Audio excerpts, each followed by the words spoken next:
Asante kwa uzima wako katika maisha yetu. Asante kutupenda na utaendelea kutupenda, sababu litufanya warithi wa ufalme wako. Tunalibariki jina lako kwa saa ya jioni ya leo, sababu Roho Mtakatifu yetupatia. Yeye ni pamoja nasi, kutufunulia kila miujiza ya utajiri, kila miujiza ya hekima, kila miujiza ya uwezo ambayo Mungu alipatia maisha yetu. Asante Roho Bwana, Roho wa ufunuo, Roho wa uwezo, Roho wa uzima, Roho unayefufua maiti wanageuka hai, Roho wa uponyaji. Jina lako lihimidiwe.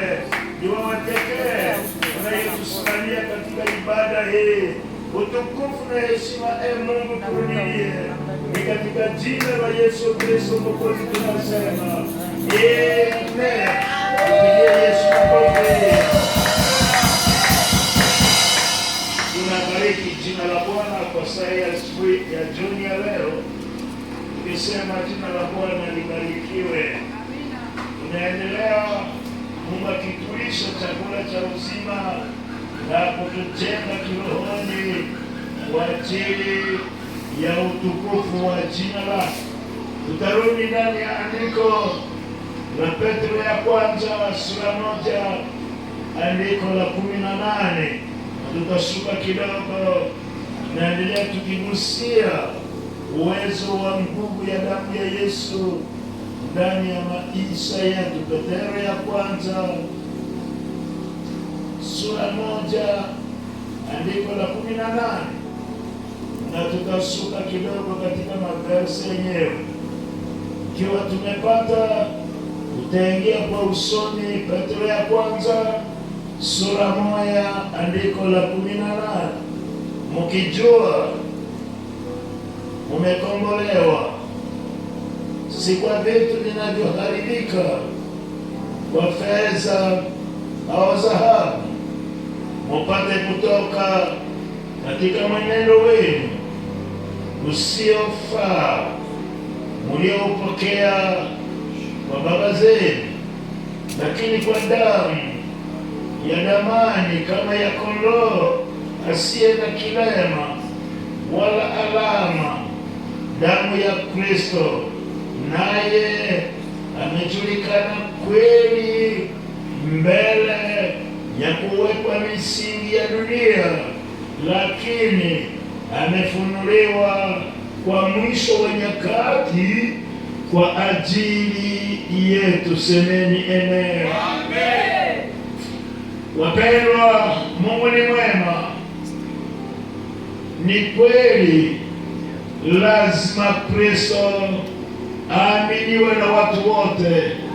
Mbele ya somo katika andiko hili asubuhi tulikutana, kuna nguvu ya ajabu kwa agano la damu ya Yesu, sababu nguvu ya damu ya Yesu ilitenda miujiza, ikatubadilisha, tukapata akili ya uwezo wa kujua kile ambacho hatungalikielewa.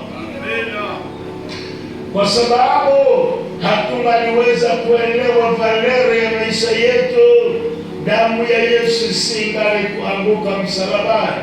Sasa andiko linasema hivi, huyo Yesu lazima akubalike, aaminiwe, ahubiriwe. sababu andiko linasema huyo Yesu ameshuka kutoka mbinguni ili aje kufa kwa ajili yako na kwa ajili yako. Semeni amen. Tena andiko linasema Yesu hakusikika wakati alikuja. Yupo anaeleweka na anajulikana. Yule mwenye anajulikana, mwenye anaeleweka, mwenye mamlaka yote, ndiyo anayosema na wewe na mimi. Kijana kwa msichana, nimetoka dunia kwa ajili yako. Pigia Yesu makofi. Walio mbali na karibu, ni neno la kufikiria sana, ni neno la kusikiliza sana, sababu huyu anayeeleweka ni nani? Sababu katika familia zetu, wababu na wababu hata wana sehemu za udongo. Tukimswali babu ya mababu, familia letu ndio lenyewe liliumba mlima huo, atakataa nasema pana, kuna Mungu aliyeumba mbinguni. Semeni amen. Wapendwa, tungaliwaswali. Ni kweli tuliwakutana ninyi wa baba wenye mila, wazazi kwa wazazi, ili bahari tunakuta hapa Kasenyi, ni ninyi mliyeumba. Watasema la, kuna yule anayestahili aminiwe, ni Mungu, ni Yesu peke yake. Semeni amen. Hivi andiko linatuhakikishia ya kwamba anayejulikana wazi ndiye amevaa mwili kwa ajili yako, amevaa mwili kwa ajili yangu, ili aje tena. Hakukufia mbinguni, aje afe duniani, mahali ulipo, mahali nilipo, atuondoe katika ulimwengu wa mila za laana. Semeni amen. Semeni amen. Hiyo ni jambo la kusikiza vema, sababu watu wengine wanafikiria maneno ya kuhubiri Yesu ni kuitungatungia. Watu wenye mateolojia sasa watunge, watafute maneno ya maisha, na sasa wahubiri watu wakitafuta chochote wanachotaka. Ni neno lililo ajabu, sababu yule Muumba wa mbingu na dunia ndiye mwenye alifika, ambaye na wababa na wababa na wababu wa wababu wetu wanamtazama. Ni Mungu peke yake. Ni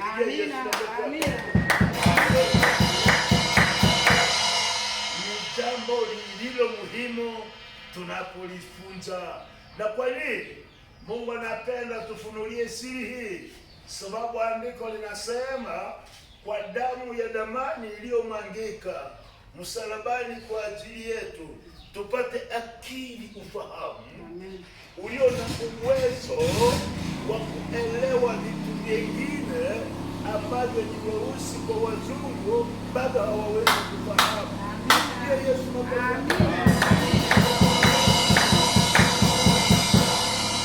ndani ya neema hii ya agano jipya ya kifo cha Yesu na kufufuka kwa Yesu, tunaacha Mungu anasinyelwa, anasema hakika, sababu damu ya Yesu ulikubali, imekufunulia muumba wa mbingu na dunia, aliye na mwenye mali yote duniani na mbinguni. Umemwamini kisha ameshuka mbinguni kwa ajili yako. Ninakupa mali yako yote, na akili hii ni akili ya mbinguni, si akili ya duniani. Semeni amen. Akili ambayo Petro anasema hapa si akili ya dunia, ingawa tuliigusa asubuhi. Hebu tumsikize Roho kama nataka nanifunulia nini tena jioni ya leo. Jambo la kwanza katika akili hii si ya duniani, la tuone Wakolosai tukichunga hapa, Wakolosai 3:2 andiko la kwanza. Wakolosai 2 andiko la kwanza linahakikisha jambo hili ambalo tunaloligusia. Maana ninatamka mjue ya kuwa ninashindana. Wakolosai sura 2 andiko la kwanza na la 3. Maana ninataka mjue ya kuwa nimeshindana na nguvu sana kwa ajili yenu. Haleluya! Huyu ni Paulo. Mnapoona siwezi lala, kila dakika nikitangaza Injili, kila dakika nikihubiri, kila nyakati nikitembea kwa uwezo wote, ni kwa ajili yenu, sababu ninataka mfahamu kitu kilicho kimoja kimuhimu, ya kwamba akili iliyo nzuri inayopita akili zote za dunia ni ndani ya huyo Yesu. Semeni amen.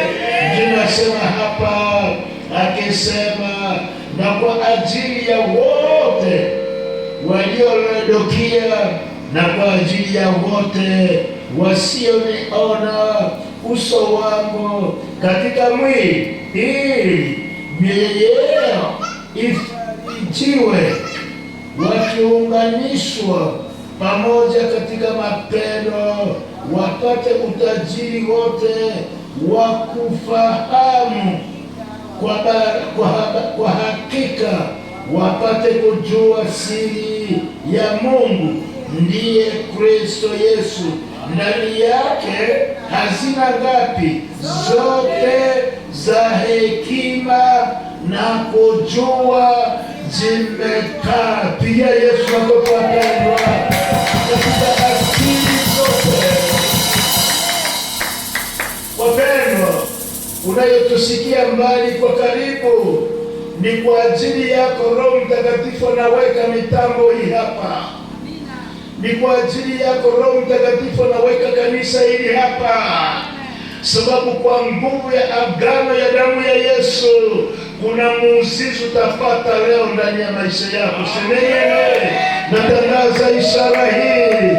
Jambo la kwanza, tunapenya akili ya kuelewa ni kweli nimekombolewa, na linaloacha nikombolewe niwe katika familia mpya, kizazi kipya ambacho Yesu ameunda, amezaa duniani tangu Adamu mpaka leo. Yesu amefika awe na uzao mpya na kizazi mpya ambacho kinajazwa akili, kitakachoongoza watu wote. Pigia Yesu makofi. Na kwa sababu ya hii, tunapolifahamu linaleta raha ndani ya Ukristo. Wapendwa, linaleta raha ndani ya Ukristo kujielewa. Yesu, asante, umeniweka miongoni mwa uzao mpya, na katika miongoni ya uzao huo umelisimika taifa hilo milele yote, ya kwamba ndilo litakaloweza saidia hiyo ulimwengu wote. Semeni amen. Nataka ishara hii imiminike kwa yeyote unayetusikia mbali kwa karibu, upate maarifa mapya. Semeni amen. Hebu tunaliziswali, ni kwa nini kuonekane kizazi mpya?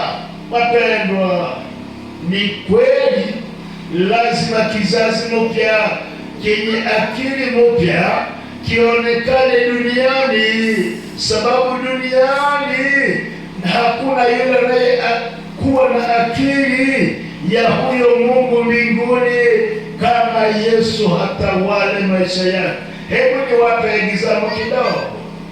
Kuna mfano kidogo. Tulimkutana mtu anaitwa Mordekai. Mordekai ni kijana ambaye ameokolewa na Yesu, amepewa akili mpya, wakaenda utumwani Asuria. Wakati walipokuwa huko, sababu taifa la Bwana Mungu asubuhi alitutangazia, ameweka uwepo wake ndani yetu, kote tuingiako tutakubaliwa tupewe macheo. Semeni amen. Mordekai akakubalika katika government, katika guvernema ya Babiloni ya yule Asuria, ingawa si wa kule, la akawa kijana mmoja wa wale watakayokuwa wanalinda geti la mahali mfalme anapoingia kwenye ikulu. Siku moja watu wengine wakawaza mabaya juu ya mfalme ili aangamie, wakamate nafasi zake. Mordekai alipokutana kundi likipanga mpango usio na maana, jambo la kwanza, nguvu ya damu ya Yesu ikamwezesha kuelewa, mimi simo miongoni mwa waharibishaji. Jipigie makofi vijana. Mimi simo miongoni mwa waharibishaji. Na mipango hawa wanapanga, siwezi ungana nao, la sababu Bwana amenipa akili ya mbinguni ya kutenda mema katika ulimwengu wa kuharibika. Haleluya wapendwa, ili ulimwengu ijengwe tena upya. Saa ile kijana akaingia kwenye wakuu mkuu, akamwambia, nje kuna mambo yasiyo mema. Ye fulani na fulani, kundi fulani wanawaza mawazo yasiyo mema kwa mfalme. Nimeleta hiyo, ninataka mwende mchunguze, muone ukweli wa jambo ambalo nimelinena. Kijana karudi kwenye geti. Ni kweli, wakachunguza. Walipochunguza wakakutana ni kweli, watu wametayarisha. Hata walisema jioni huyo mfalme atauawa. Walipochunguza wale watu wakanaswa. Sababu ya nini? Mabaya. Huyo hawezi shirikiana na mabaya, lengo lake mabaya yaharibiwe, si ndio? Sasa huyo walishikwa, waliposhikwa wakaangamizwa. Walipoangamizwa, mfalme akafikiria, nafasi ya huyo mtu aliyepanga mabaya juu yangu niifanyaje? Tumuweke Hamani arudi katika nafasi za yule aliyepanga mabaya. Tufuate somo vizuri wapendwa, sababu asubuhi Mungu alituhakikishia, nimewatakasa kwa damu yangu, nimewapa akili ili mjue vitu vya ndani ambavyo nimevifanya ndani ya maisha yenu. Semeni amen. Yesu ni mwema. Hapendi kuwa tunakuwa tunatangaza damu ya Yesu, damu ya Yesu. Elewa valere ya damu ya Yesu kwako mwenyewe. Jipigie makofi wapendwa. Yesu amefanya si wimbo.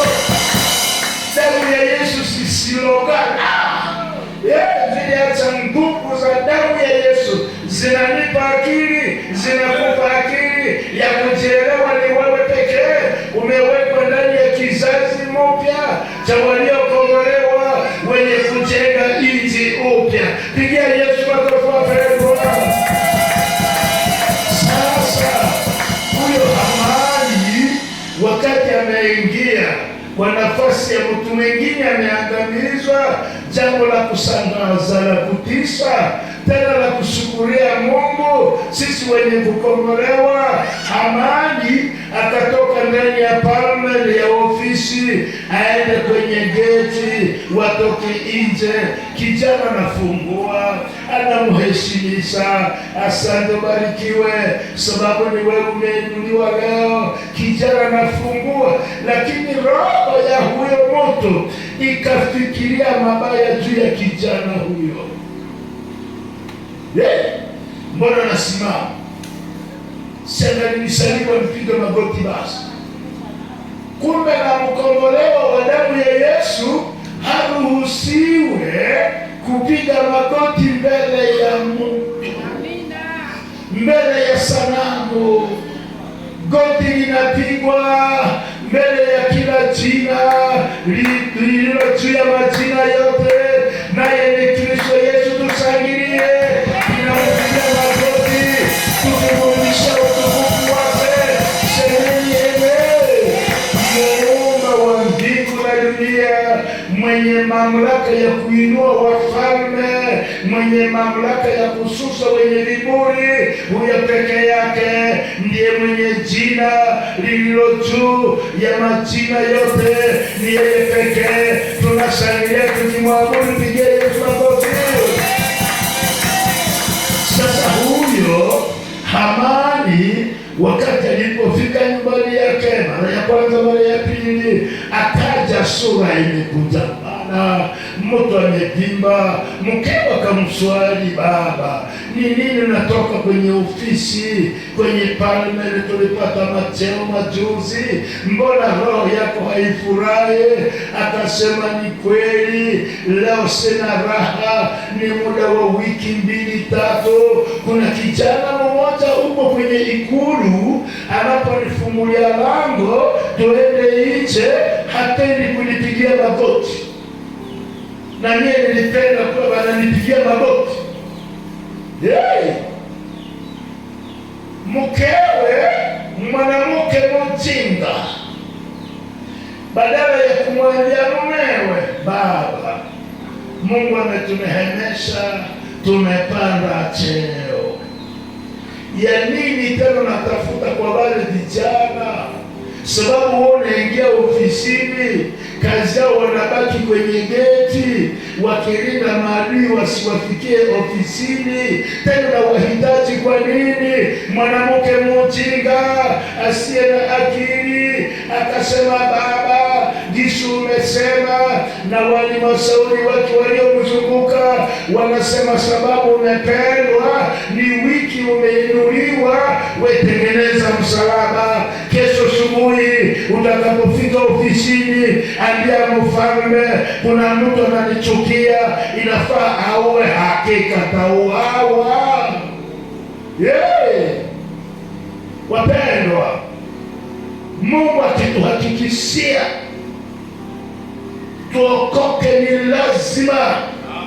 Mungu wakati anatuhakikishia sisi ni wana kwa agano la damu Yesu, tumefunuliwa akili zigune na kuringa. Pigia Yesu makofi. Sababu hebu tufikirie, tungalimuuliza huyo Hamani, tungelimuuliza hiyo mtihani umepanda ya cheo na magoti ya Mordekai, jawabi tuje kabali kwako. Sababu akili haiko, kichwa ni empty, hakuna kitu, anatamani kitu yenye taua lakini Yesu kwa agano la damu ya Yesu ametupa akili ya kuinua. Pigia Yesu makofi. Sababu ya akili nasema, nimewabariki, nimewapa akili itakayojenga kila kizazi, kila lugha kwa kabila ambayo Shetani amebomoa. tukisema tulia, sababu Yesu yupo mwenye kusamaha, amefika akudurudishie baraka zako. Amini Yesu na utaona miujiza, na hakika anapoamini anasema ni kweli, nilikutana waziri wa Bwana. Pigia Yesu makofi wapendwa. Nilikutana waziri wa Mungu. Ninaacha kitabu ya Wakorintho inasema, nafikiri ni Wakorintho wa pili, inasema wewe ni wakili wa Mungu duniani. Ni jina la kujivunia. Mule ndani kuokoka kwa agano la damu ya Yesu, tunajengwa mule ndani masiri za ajabu za kujivunia, sababu zilitoka mbinguni, hazikutoka kwa wababu. La, pigia Yesu makofi. Huyo ndiyo Yesu. Ni kweli Yesu ni wa kuaminiwa. Hebu tuone sasa, huyo mama akamupa mumewe hiyo plani. Wakati alipompa hiyo plani, ule mwanaume mjinga akatengeneza jambo lile. Subuhi akarudi kwenye palme, asubuhi. Kumbe usiku ule wa manane, Mungu alikamata akili ya Asero, alikosa usingizi. Asero akajiswali. Siku moja, kumepita masiku, kijana mmoja aliacha nionekane niishi, njoo mwenye anaacha niishi. Tulimpatia kani, anachunguza kichwa, hayapata kitu yenye anafikiria ni kweli. Dokumenti fulani iko, walipatia mali ota walimupa cheo ota Mungu akamupa zungumuze juu ya Mordekai. Haleluya, semeni wapendwa, kwa ajili ya nguvu ya damu ya Yesu, ninataka wafalme wazungumuze juu yako katika jina la Yesu, wakikuwazia mema kote uliko katika jina la Yesu. Wewe unastahili cheo, wewe unastahili utajiri, wewe unastahili ufalme katika jina la Yesu. Sasa asubuhi ile, wale yule mwenye nafuatana na mfalme, wapendwa, akaingia, akaulizwa swali. Yeye Mordekai siku alifanya ite, tulimpatia kani makamu wa mfalme, akamhakikishia, akasema, mfalme, hakuna chochote tulichokifikiria huyo kijana.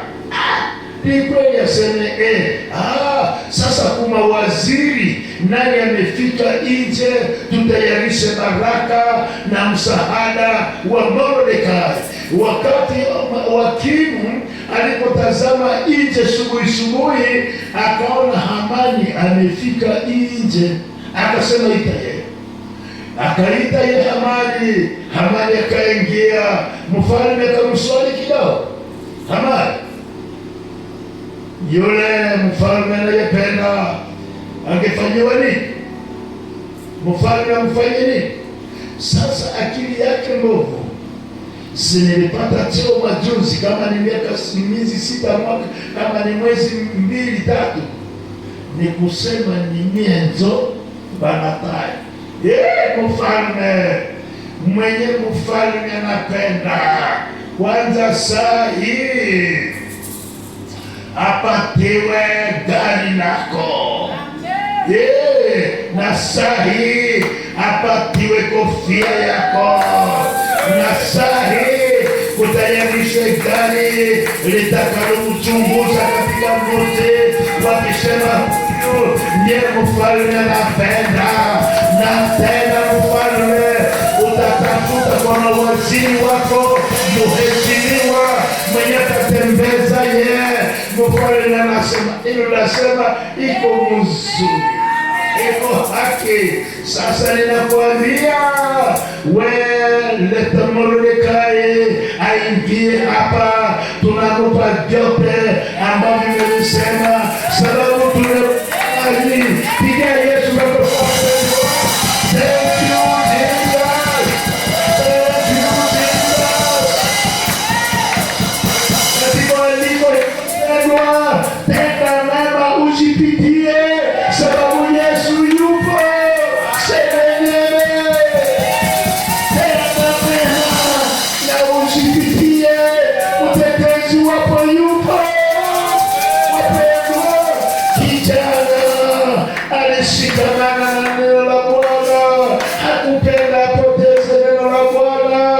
mbingu likamtetea upepe. Haleluya! Sasa mfalme akasema, wewe Hamani uliyeingia kwa nafasi ya yule mwenye alifanya maasi, ni wewe sahihi utatangulia ukitangaza kwa Mordekai, wanamtia juu ya farasi yangu, wakimuvika utukufu. Wewe pekee ndiye utakuwa goya yake sahihi. Sababu ni ndoa haiwezi badilika. Mwanaume akasangaa, akachunguza Mordekai katika tauni yote. Ninataka baraka ya mbinguni kwa yote yasikie, miujiza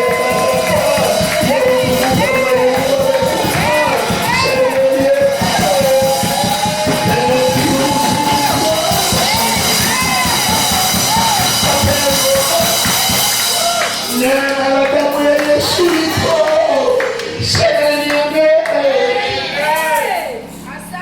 Walipomaliza ujumbe huo, wakarudi ikulu.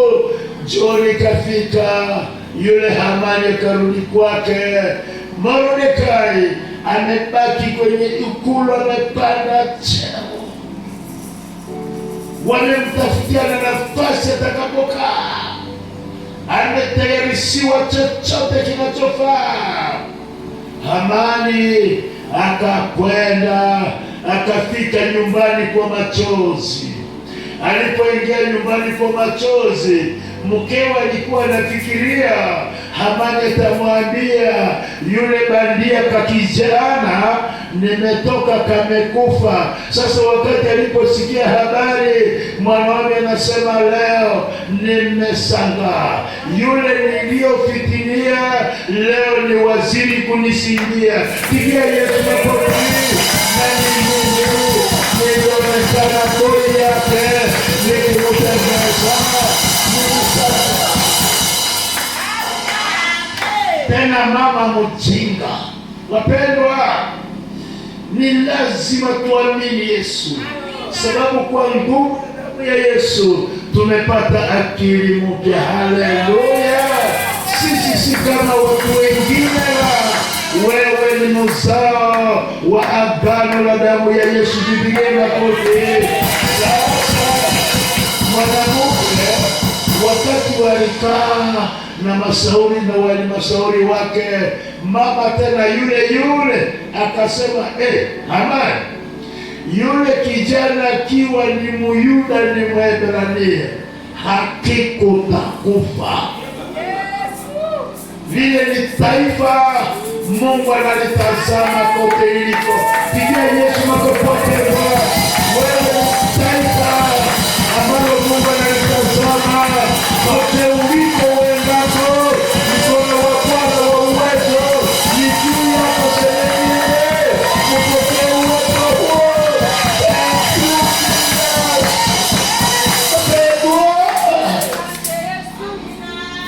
Tungali mswali mwanamke mjinga huyo, kwa nini hukumwambia mumewe jambo hilo ni kwanza?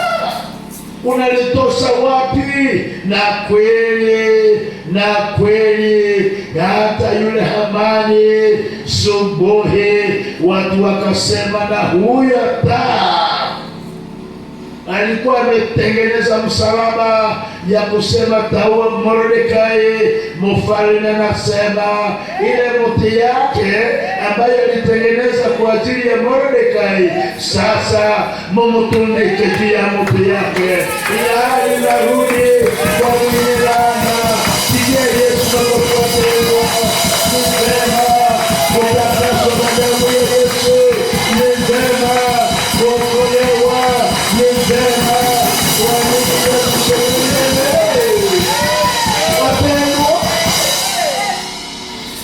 Ni baraka kubwa tunapoamini Yesu, na Yesu akatufanya. Ukiona mahali tuliposoma, Yesu akalapa, nimekuja kwa ajili yenu na nimewazaa katika mbegu isiyoweza kuharibika. Zipigie makofi. wapendwa, ni lazima tuishi katika ulimwengu huo, na katika andiko hilo maadui zote za Mordekai wakafa kwa macho ya Mordekai. Natangaza baraka hii, na macho yako yaone maadui zako wakiangamia kwa jina la Yesu. Semeni eneo, sababu Yesu ni mwema kwetu, na kwa sababu ya hii mjinaacha Kolosai inasema, wapendwa, kuna nguvu ya ajabu, tumepewa akili. Hata Isaya alishukuru Mungu kwa nafasi ya Ukristo tuliopewa. Tuone Isaya 50 atunukulu katika andiko hili. Isaya atuhakikishie kusema amena. Kuokoka, kupewa hekima ni kitu kilicho amena. Isaya naye anasema hapa hivi, Isaya 15 andiko la 4 na 5, maandiko mbili peke yake. Isaya 15 andiko la 4 na la 5. Sababu la 6 ni unabii wa Yesu ambayo ametimiza leo kwetu. La 4 linasema hivi, Bwana Mungu amenipa ulimi wa wale waliofundishwa. Haleluya, Masia. Thank you Jesus. Majuzi Mungu alituhakikishia, mimi ni mwalimu wa watoto wako, na kwa sababu ya hii nitawafunza yaliyo mema, ili wawe msaada katika ulimwengu wa leo. Isaya nasema, Baba, neno ulilolinena kabla sijakuwepo, kwa agano la damu yako, ninakushangilia nikikunukulu, nikisema asante. Ulimi wangu umetakaswa. Haleluya, pigia Yesu makofi wapendwa. Haleluya. Kwa nguvu ya damu ya Yesu tunafunzwa tupate akili itakayonena ulimi wenye baraka. Haleluya. Ili maelfu ya watu ya kila lugha kwa kabila wende wajikuta wakibarikiwa, wakifarijika. Haleluya. Neema hii na baraka hii ifuatane naye kwa kila lugha kwa kabila. Aliye rafiki yako akutane amebarikiwa, sababu umekutana mjumbe wakili wa Bwana aliyefunikwa na nguvu ya Bwana, katika jina la Yesu. Isaya anasema, ninabariki Bwana sababu Bwana umenifundisha, ninajua umenipa ulimi wa wabarikiwa. Kwa njia gani? Andiko linaendelea likisema hivi, Bwana Mungu amenipa ulimi wa wale wanayofundishwa, nipate kujua namna inavyoweza kumsaidia mwenzangu ndugu kwa maneno yangu yule aliyechoka. Pigia Yesu makofi wote. Kwa maneno yangu. Haleluya. Yule nitakayekutana amechoka, atakuwa nafikiri, wapendwa, nilisaka logwa, nilisaka kuwa namna gani, ninataka gusa kitu kinakatala. Sasa kwa sababu umeingia, uliyembarikiwa, unasema ndugu yangu usiogope, Yesu amefika kwa ajili yako, amebeba laana hii. Ukimwamini saa hii mambo yote yanafungulika. Pigia Yesu makofi wapendwa. Uwezo huo ufuatane nasi katika jina la Yesu. Semeni, huyo ndiyo Yesu wapendwa, huyo ndiyo Yesu. Nimepewa ulimi, na ndio naacha tunaingia katika agano jipya. Utamkutana Yesu anasema, mwanangu, ndugu yangu, nimeweka neno lako kinywani mwako.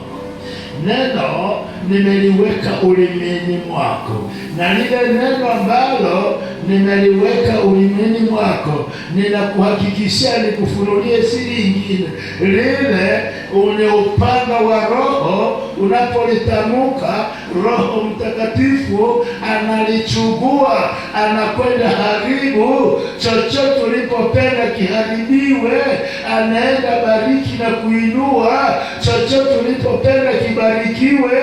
Na kwa sababu ya hii Mungu anahakikisha, tamuka sasa, sababu nimeweka neno la uwezo, neno la uzima ndani ya kinywa chako. Kuna andiko la Isaya tena linaendelea likisema, na neno hilo ambalo nimeliweka kinywani mwako, na neno hilo nimeliweka ndani ya watoto wako na watoto wa watoto wako, sababu ni kizazi nimekipanda milele kwa milele, kitenda mema. Pigia Yesu makofi wapendwa, kitenda mema, sababu kupitia kizazi hiki mimi Yesu nitasikika Yerusalemu. Pigia Yesu makofi wapendwa. Huyo ndiye Yesu. Ni kweli Yesu ni lazima aminiwe. Amina. Haleluya.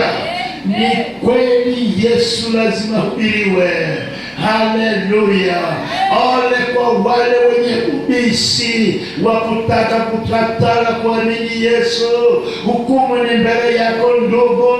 Kabla hujafika kwenye hukumu, geuka uamini Yesu awe Bwana na Mwokozi ya maisha yako. Semeni amen, sababu kiburi kisicho na maana kilimuua Hamani, ingawa alikuwa amebarikiwa, lakini sababu ya moyo mubaya ikaacha kaharibu baraka zake. Mungu amekupatia neema, njia iliyo nzuri ni Yesu Kristo. Pigia Yesu makofi. Njia acha Yesu anatangaza katika kitabu ya Yohana, mimi pekee ndiye njia na kweli na uzima, na yule anayeniamini hakika hatapotea kamwe. Pigia Yesu makofi wapendwa. Hatutapotea kamwe, sababu Roho wa Mungu ni ndani yetu. Na sababu ya ile njia acha Yesu nasema, hii baraka zote nimeziweka, ni wewe pekee utabariki dunia, kila lugha kwa kabila, sababu mimi ni pamoja nawe. Uendako kote uliko, mimi ni pamoja nawe, kusudi kila lugha kwa kabila wanapopokea neema hii, watakapokaa ndani ya neno lile, watajikuta neno akili mpya. Tulikuwa tunasotana vidole bure, kumbe sisi ni ndugu katika Kristo. Asante Yesu. Roho Mtakatifu umetuwezesha kuelewana, na kwa sababu ya hii kila lugha kwa mataifa watapendana, wataongozana, watasaidiana makazi, watatembea pamoja, watashiriki salama pamoja, sababu wataelewa, wana akili mpya ya kwamba wao sio uzao wa dunia tena, la ni wamba wanatoka mbinguni waje watawale dunia. Pigia Yesu kwa wokovu inakufanya uje utawale dunia. Semeni amen.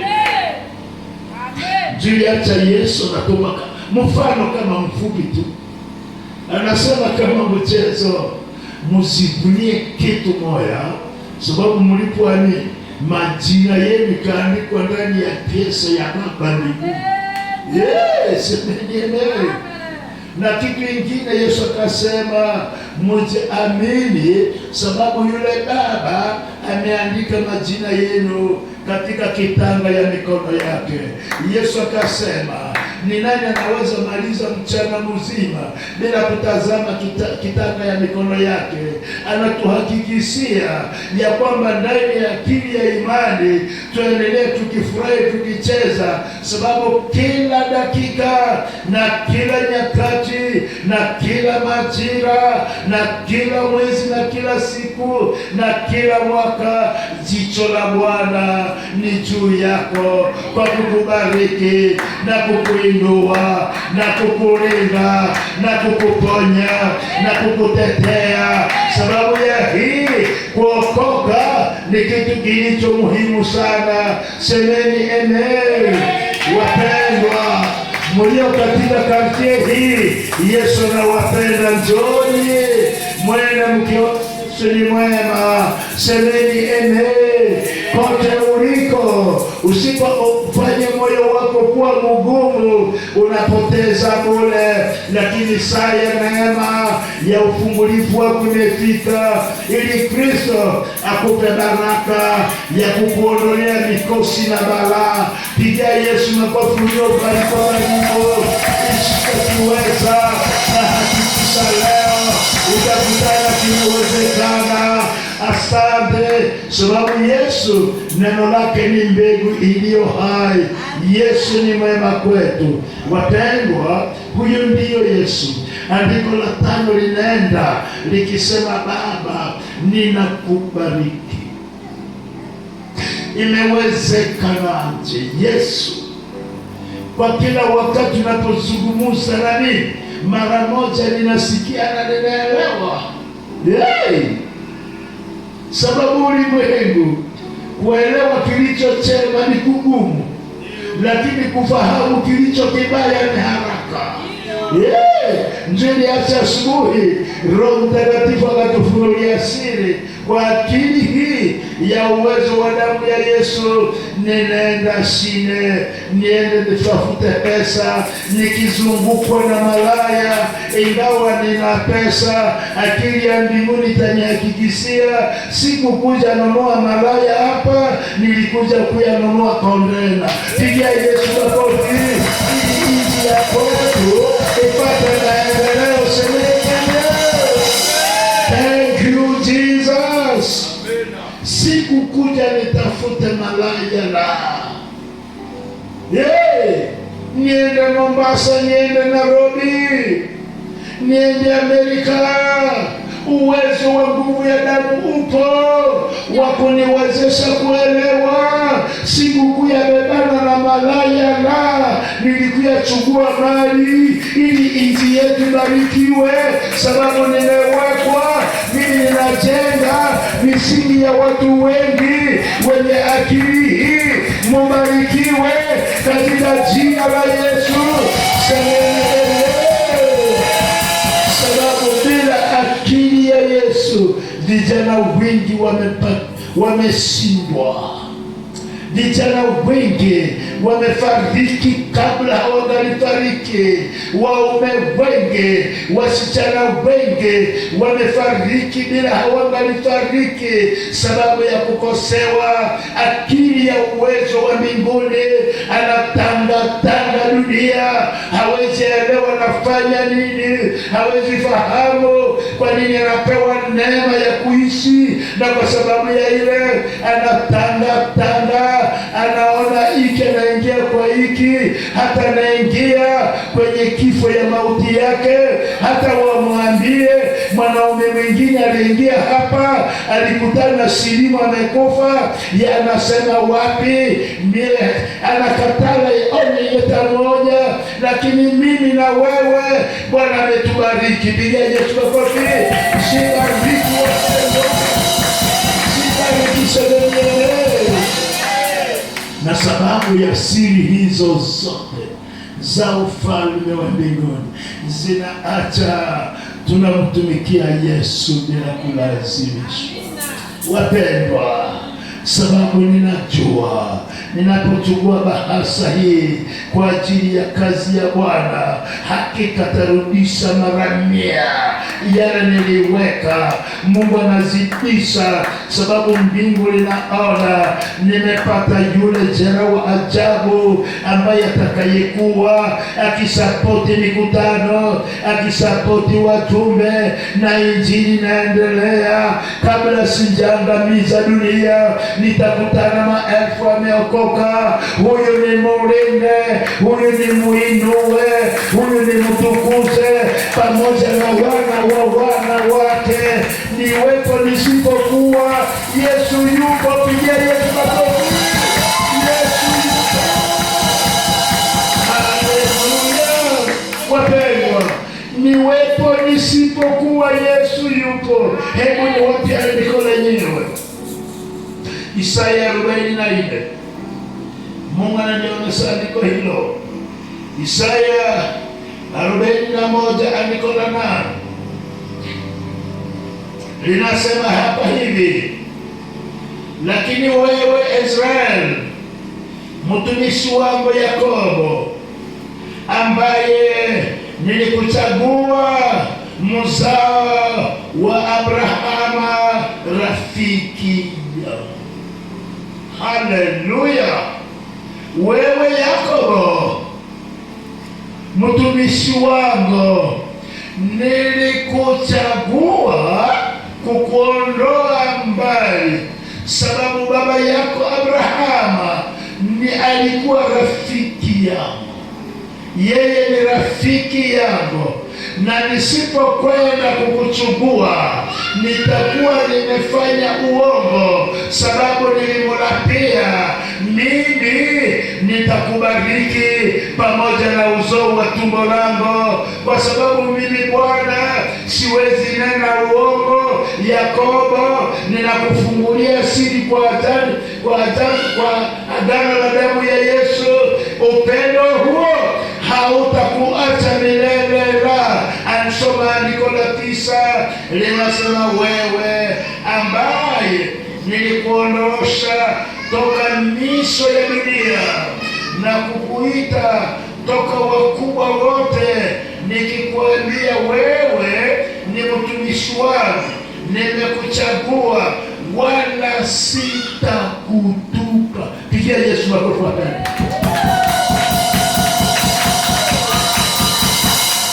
Neno hili ni ajabu. Ni Mungu amelapa, si malaika, si sangazi, si baba mkubwa, la si baba mdogo, si mkakala. Ni Mungu amelapa, sitakuacha njia zako zote, sababu wewe ni uzao wa mtakatifu Abrahama, na taifa lile nimeagana, nimelapa, ni taifa langu vizazi kwa vizazi. Semeni amen. Semeni amen. Sasa tunaacha, wakati tunaokoka tunamjua Yesu, lazima mama wakili asiyekuwa mama pumbavu za saa zeresi, lazima kutanye watoto wake kwenye madhabahu, wawe ni vijana ni wasichana, baba na mama wazazi, sababu wanapewa neema ya kuzungumza na Mungu mbinguni.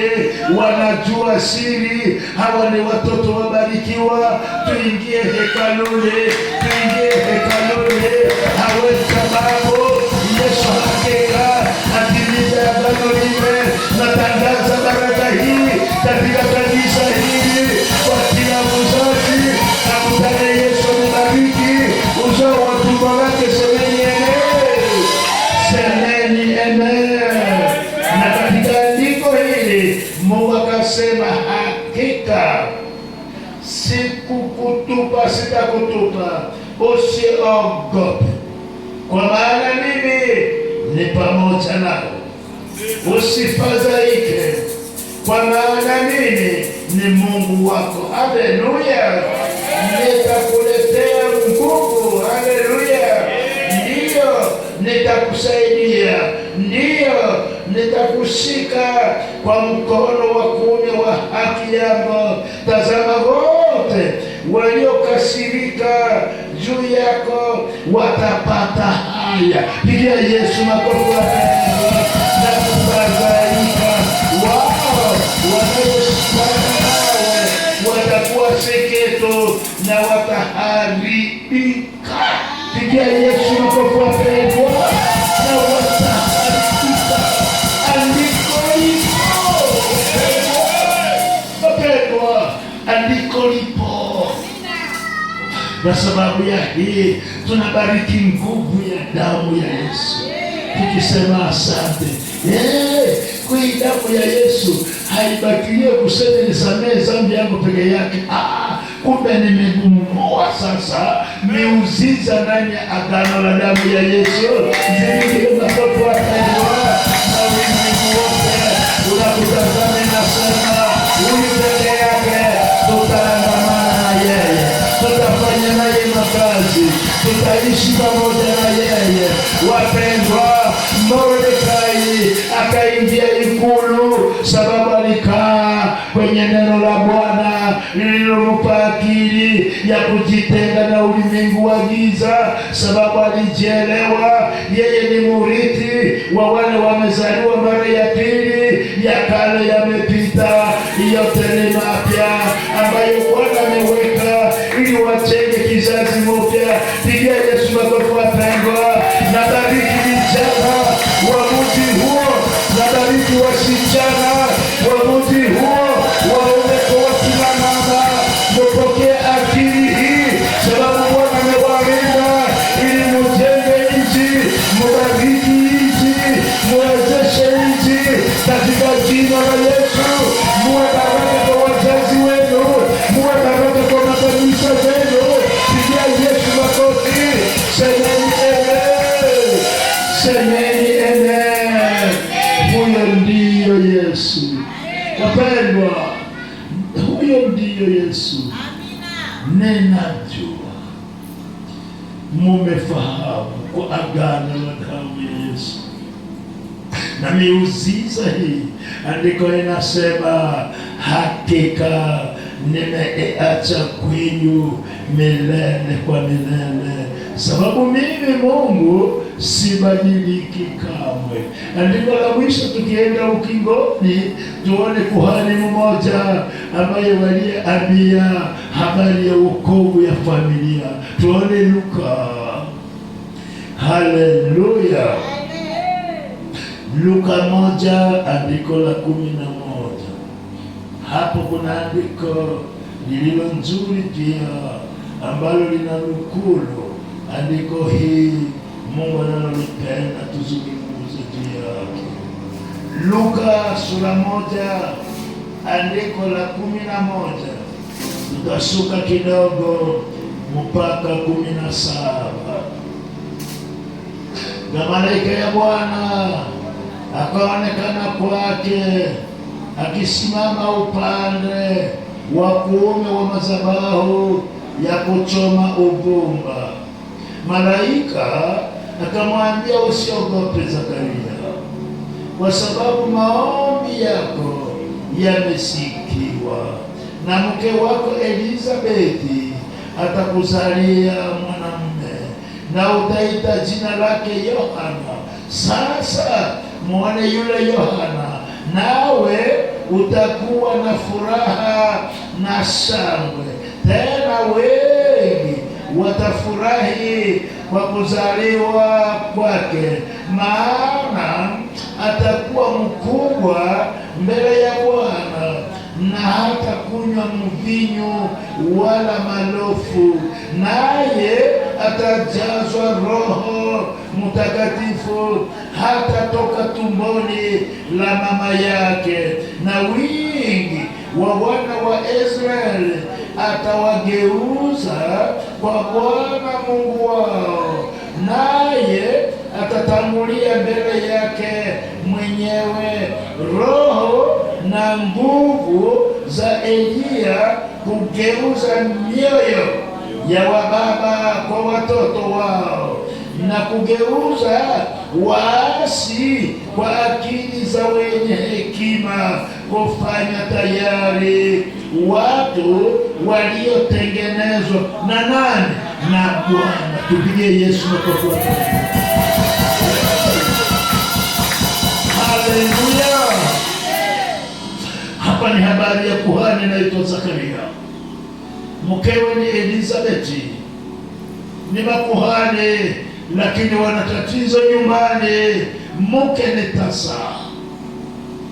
Sasa siku zote za ukuhani, alipokuwa akifanya ukuhani, malaika wa Bwana akamtokea Zakaria. Zakaria, maombi imesikika.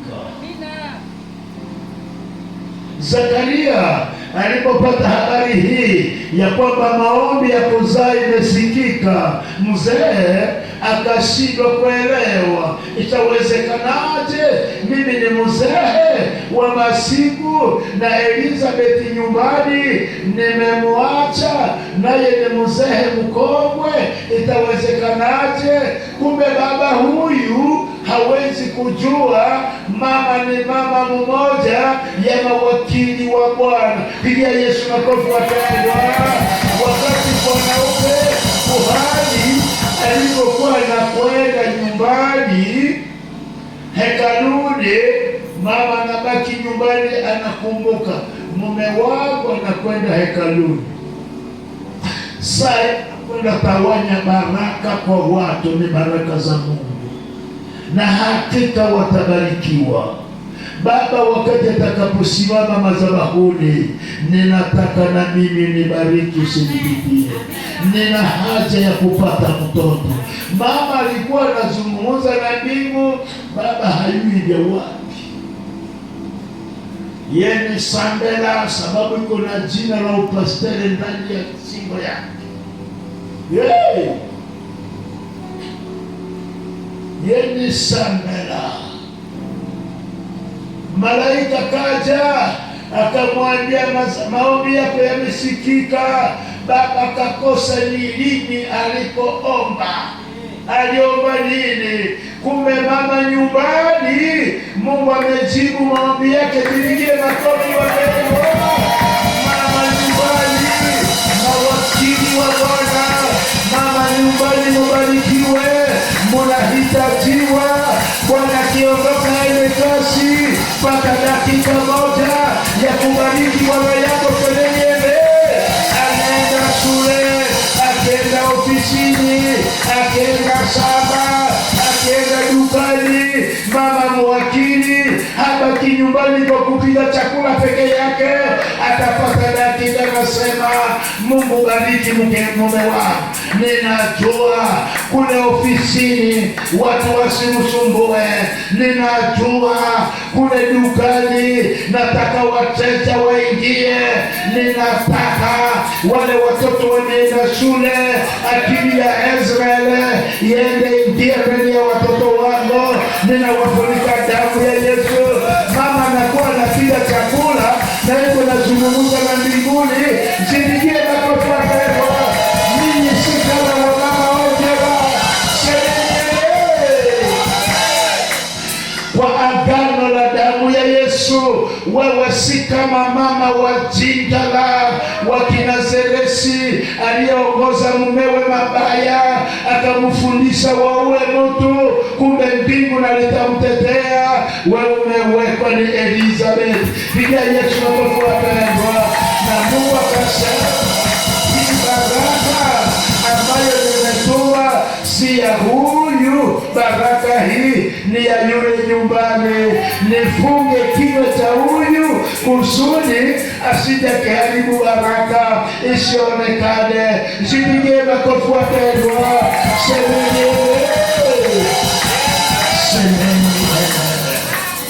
tunaacha sisi kanisa, mwili wa Kristo, taifa la Israeli, lazima wa baba kwa wa mama tupige magoti. Baba, saidia Zaisi, umempa kazi ya ajabu, amekuwa kelele ya kuchunga Kongo nzima. Mimi nilinipa watoto 5, ninashindwa ni wale. Huyu amewekwa dunia nzima, ninaingia kwa magoti. Mungu muwezeshe, bariki kamanda wa makamanda ambaye anazungukwa na jeshi lake kule aliko. Nguvu ya damu yako Yesu mulinde kanisa, mwili wa Kristo. Lazima tuhusike kwa maombi, waume kwa wagama, vijana kwa wasichana. Pigia Yesu makofi wapendwa. Kanisa ni ufunguo wa kufungua dunia, wa kuleta salama, wa kuleta afya, wa kuleta utukufu, wa kuleta upendo, wa kuondoa uchawi, wa kuondoa ukaidi. Pigia Yesu makofi. Thank you Jesus. Thank you Jesus. Kanisa ni baraka za dunia. Wapendwa, tunaacha kanisa, mwili wa Kristo, hatupewi ruhusa ya kuniganika. Sababu wakati tunakwenda kwa madhabahu, maadui wenyewe wangalizificha, Mungu anawafunua. Semeni amen. Jeshi waliko huko, Mungu anawasimamia, wanafanya kazi ya Bwana ya kulinda raia na mali zao, sababu nyuma yao kuna wale wanayoomba wakisema, Baba, saidia jeshi letu, saidia vijana yetu, wasimamie, wapende nchi yao, kwa sababu Mungu uliwaweka ni Wakongomani. Pigia Yesu makofi wapendwa. Kwa ushirika huo mbingu linatenda. Nataka ishara hii yatendeke leo katika nchi hiyo, katika republiki nzima. Nchi ya Kongo isikie baraka na uwepo wa Kongo, isikie na salama. Pigia Yesu makofi wapendwa. Isikie na maendeleo katika nchi ya Kongo. Watambue mawakili wa Mungu wapo. Pigia Yesu makofi wapendwa. Thank you Jesus. Mungu wa Israeli, wewe ni Mungu uliye hai. Neno lako ni mbegu inaota. Natangaza nikihakikisha muujiza huo umetendeka katika Kongo, katika Ituri yote, katika jina la Yesu. Neema hii ya salama yako itendeke. Mfalme wa falme, wenye kwenda shamba warudi salama salamini, walio wasafiri wapite kibarabara salama salamini, watoto shuleni wafunzwe elimu, injili hubiriwe bila tatizo lolote katika lugha ya kabila. Mungu wa Israeli, nikiwa na taarifa hii, neno hili ni hai na limeota, sababu Yesu habadilike. Semeni amen. Semeni amen. Wapendwa, Yesu ni mwema. Yeye kwa nguvu ya damu ya Yesu ametupa akili. Isaya akamnukula na sema, Baba, ninakubariki sababu ulinipa midomo ya kubariki watu wengine. Wapendwa, Mungu amekuweka baraka yenu. Jini acha Mungu anasema na Abrahamu, atakaye kubariki abarikiwe, atakaye kulani alanike, sababu nimeweka uwezo wote wa kulinda taifa ndani yako, na uzao wa tumbo la wataendelea kuwa wafalme katika ulimwengu wa leo. Semeni amen. Thank you Jesus. Thank you Jesus. Asante Masia. Asante Masia. Sasa tuone katika uumbo huo wa damu ya Yesu, andiko likasema nini? Haleluya. Andiko likasema, we Zakaria, ungalifurahi, usiogope, sababu jambo la kwanza nawe utakuwa na furaha na sawa. Walitia David pwendi, ni kusema ni neno lililo muhimu la kufikiria. Wewe yenye naacha ninasema usiogote, sisi mbingu tunajua. Baba amenituma ni kuhakikishia ya kwamba tunajua utakuwa na furaha na kitu gani? Na sababu ya nini? Mtoto huyo ambaye amezaliwa, jambo la kwanza, amezaliwa ni kwa mpango wa Mungu peke yake.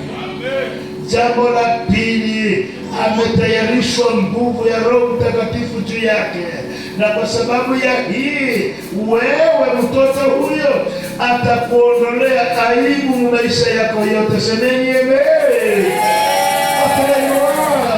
Natangaza baraka kwa vijana na wasichana katika kanisa hili, wakomae walio baraka kwa wazazi wao. Piga Yesu makofi wapendwa, sababu ni watoto wanafunzwa na Roho wa Mungu pekee. Semeni amen.